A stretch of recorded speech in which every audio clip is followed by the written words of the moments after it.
भारत में अलग अलग समय पर होने वाले चुनावों की प्रक्रिया अब बदल सकती है। जी हाँ, मोदी कैबिनेट ने वन नेशन वन इलेक्शन के प्रस्ताव को मंजूरी दे दी है।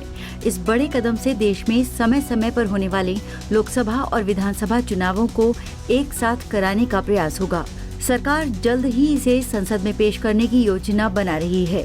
ये विधेयक देश भर में एक साथ चुनाव का प्रस्ताव लेकर आया है, जिसका उद्देश्य बार बार चुनाव करवाने में लगने वाले समय और धन की बचत करना है।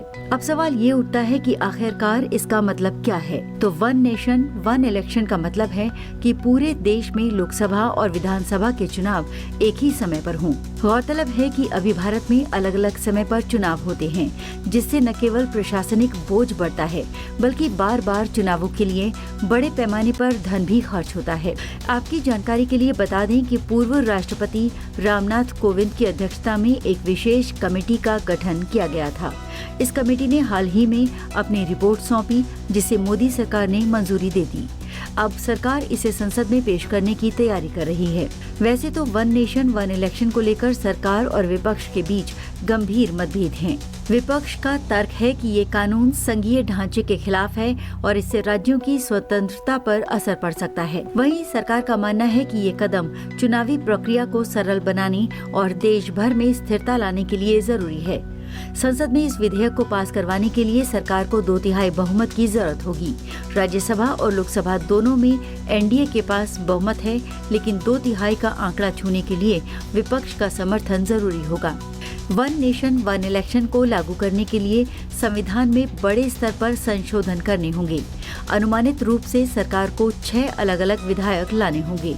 इसमें सबसे बड़ी चुनौती राज्यों में सहमति है। राज्य सरकारों और विधानसभाओं के अध्यक्षों के साथ गहन चर्चा के बिना इसे लागू करना मुश्किल हो सकता है। इस बात को तो हम सभी जानते हैं कि बार बार चुनाव होने से प्रशासनिक काम में रुकावट आती है। इसके अलावा चुनावी प्रक्रिया पर भारी खर्चा होता है, लेकिन वन नेशन वन इलेक्शन लागू होने से इन समस्याओं को दूर किया जा सकता है। सरकार का मानना है कि इससे विकास कार्यों पर अधिक ध्यान दिया जा सकेगा, क्योंकि बार बार होने वाले चुनाव आचार संहिता लागू होने की वजह से विकास कार्य रुक जाते हैं। वहीं राजनीतिक विशेषज्ञों का कहना है कि ये कदम देश की चुनावी प्रक्रिया में बड़ा बदलाव ला सकता है। हालांकि इसे लागू करना आसान नहीं होगा। वन नेशन वन इलेक्शन को लेकर विपक्ष के साथ सहमति बनाना सबसे बड़ी चुनौती है। साथ ही इसे लागू करने के लिए कानूनी और तकनीकी प्रक्रियाओं को भी ध्यान में रखना होगा।